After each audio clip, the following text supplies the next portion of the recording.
The Shooting Range. In this episode, Pages of History, Tarantola and Beurling Adventures, Part 2, Tactical Briefing, Seek and Destroy Update, and Metal Beasts, French Top Light Tank.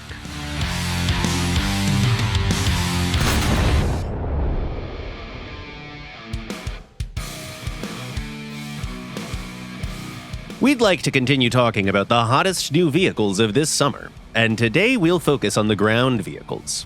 This is a unique wheeled tank called the VEXTRA 105, a new top in the French line of light vehicles.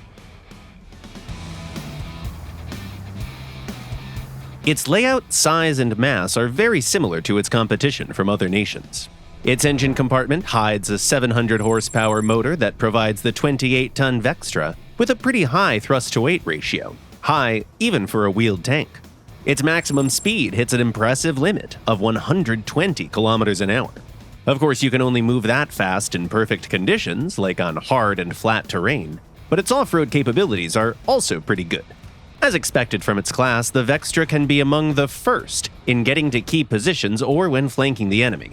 The longer the maneuver you make, the higher the mobility advantage you get.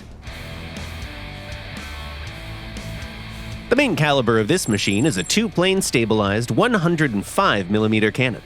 Its primary shell is a fin-stabilized, discarding sabot that can penetrate a bit more than 300mm of armor. It's not enough to one-shot any target, so you'll need to aim for vulnerabilities or try to flank your opponents. One of the compensations for modest firepower is an excellent aiming speed, 40 and 30 degrees per second for horizontal and vertical traverse, respectively. Good enough to compete with the top MBTs, we must add. This wheeler's armor is mostly made of aluminum alloys. Despite its decent thickness, it can only protect from large caliber machine gun fire at best. There's no ammo in the turret rear, which somewhat improves the survivability, but your main strategy for staying alive in this machine is still the good old avoid being targeted. The VEXTRA offers its owners a unique, balanced set of pros and cons. If you learn to use its strong sides and work around its flaws, you can and will win quite a few enjoyable victories.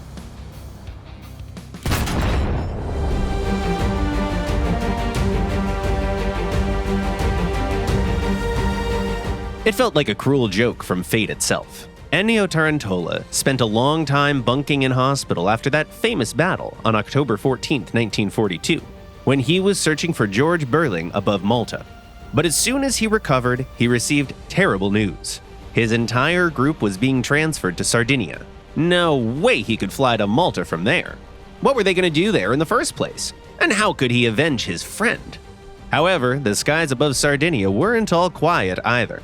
The Allies didn't just fly past it. The island was regularly bombed, so the Italian Folgores and Veltros had a lot of work to do. In addition to the familiar P-40 aircraft, Tarantola also had to face a new threat, the Lightnings.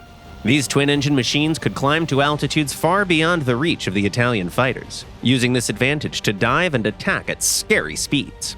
Tarantola is believed to have authored an efficient tactic against the P-38. He forced the American pilots to maneuver in their dives, and pushed them down to where the Macchi had the best environment for maneuvers and dynamic attacks. And that's how he got down to wiping them out. One at first, then a couple more.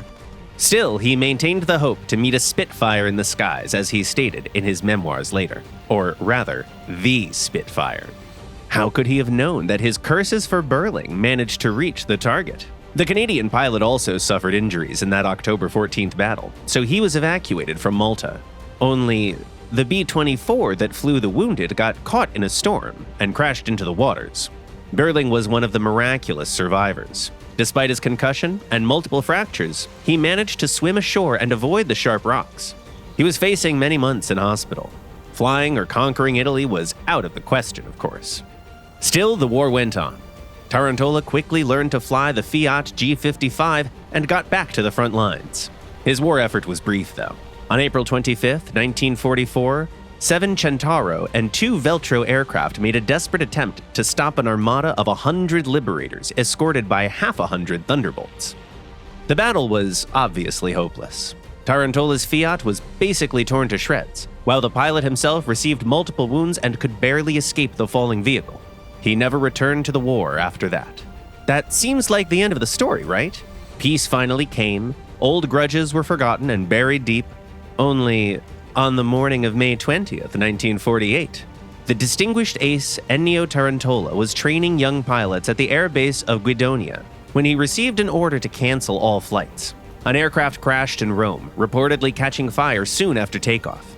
Little else was known. The aircraft was piloted by some Canadian guy named Beurling. They say he fought in Malta and was an aerial prodigy, but also a repeat disciplinary offender, daredevil, and troublemaker. The Royal Air Force didn't want him in peacetime, and his civilian life was so miserable he once resorted to selling newspapers in the Montreal streets. He volunteered to be a pilot in the Israeli Air Force, hoping to fly either a Mustang or a Spitfire, but he never made it there.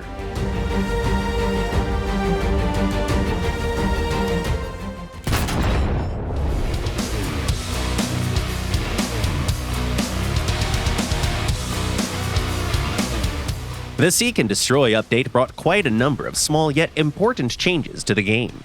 We'd like to discuss the most exciting of them so that they don't get lost among the loudest new additions. We began a massive project on adding or reworking the internal modules of ground vehicles. You can expect to see much higher numbers and varieties of them in the future. There's already some first-comers that you can spot if you check out the X-ray views of high-rank tanks and SAMs. Autoloaders, fire control systems, driver controls, radar and electrical equipment. All these elements now have their own functionality and can be damaged. You won't need to research the improved parts modification to repair the new modules, so these new features won't affect the survivability of stock vehicles. Most of the aircraft changes affected their armament. The first major change is the new active radar homing air-to-air missiles, of course. By the way, it's not just the new machines that got them. Some old fighters now have access too. For instance, the Gripen had its temporary Sparrows replaced with the AMRAAMs. In addition to the fresh AAMs, a few dozen planes and helicopters got bombs, rockets, autocannon belts, and other things. New custom loadouts are here as well. 3 British prop planes received this ability with the update. Also, 24 jets got their own drop tanks. We've also done a lot of work on in-game locations for all play modes. There are some new maps, the Bering Sea and the Mysterious Valley for naval and air combat. Here's some ground locations that we've reworked: Sweden, Middle East, Campania, Sands of Sinai, Tunisia, Carpathians, European Province, Ardennes, and advance to the Rhine. For air battles, it's the Golan Heights, Volcano Valleys, Pyrenees, Vietnam, and Rocky Pillars. For naval combat, it's the Volcanic Island, Fuego Islands, South Kvarken, and the Aleutian Islands. We've reworked their landscapes, spawn points, AI-controlled vehicles, and some other things. If you want more detail, our official website has a page dedicated to the Seek and Destroy update, listing all the changes.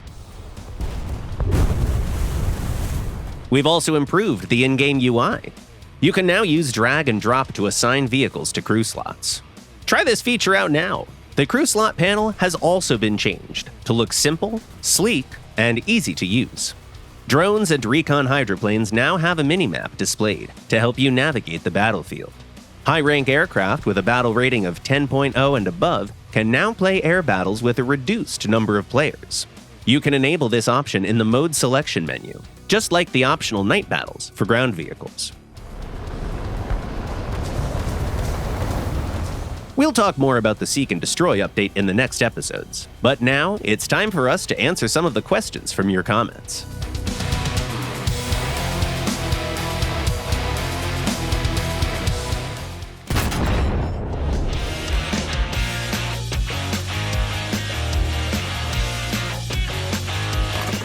The first question was sent by a player called Just a Gamer 3704. What are the best strategies for the T-54s, T-55s, and T-62s? Hi there, gamer. Your gameplay strat for these tanks is defined by the opponents you're facing. Their own armor can protect against many solid and capped shells, allowing you to be aggressive about pushing enemy defenses. But you don't want to expose yourself to tanks that can fire DS or heat shells. Besides, you should always remember the long reload times, because it often means your opponent can fire earlier. Another question comes from IBUM. How does the pilot of the BIS ISH even see where his rockets are going to land? Hi, IB. This aircraft's aiming system had an auxiliary device with all the flight parameters set in. The pilot would spot a target and press a button, arming the system to launch the rockets at the right moment. Makarov writes, how many countries are there in the game in total? Hey Makarov, our game covers more than 100 years of history. Numerous nations collapsed, formed, or changed beyond recognition in that time. So we'll need to set our boundaries before we can answer that question. For example, we can check the unique flags of the operators featured in the vehicle stat cards. In this sense, our game is more than 60 countries. And the last comment for today was written by Smithies123 Army. What's the best loadout for the F-20? Hi there! In air combat, the F-20 can't offer a large choice. Just pick whatever type of air-to-air missile suits your playstyle the best. As for close air support, the largest bombs and the Maverick air-to-surface missiles. That's it for today. You've been watching The Shooting Range by Gaijin Entertainment, and the next episode will premiere the following Sunday at 4 p.m. GMT or noon Eastern Time. Subscribe and click the bell if you don't want to miss our next videos. Don't forget to use sunscreen, leave a like, share your thoughts and comments, and see you next week.